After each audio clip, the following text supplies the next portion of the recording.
One of the nice features of Nemo air-supported tents is that, unlike pole tents, air-supported tents are fully field repairable. Every air-supported tent comes with spare bladders and a patch repair kit for the unlikely event of a leak or pop. To replace the bladder, make sure the air beam is fully deflated. Remove the beam from inside the tent by undoing the hook and loop tabs. Lay the beam flat on the ground. Take off the red protector cap. Open the bladder access pocket on the end with the valve to gain access to the interior polyurethane bladder.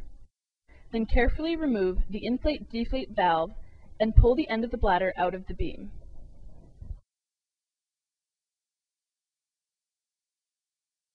Find the spare bladder appropriate for the beam you are fixing. Please note that our air-supported tents with multiple air beams will often have varying length bladders. Using the wrong length bladder could result in a beam malfunction. Lay the bladder flat on the ground next to the air beam.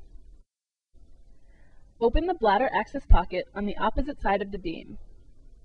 Tie the new bladder to the old one as shown. Make sure to tuck the knot inside the beam.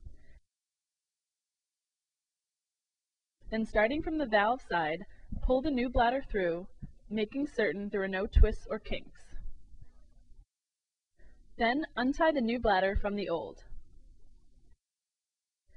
Take the end of the new bladder and put it into the end of the beam, gently pushing the inflate-deflate valve through the hole. It is very important that the bladder reaches the end of the beam to ensure proper inflation.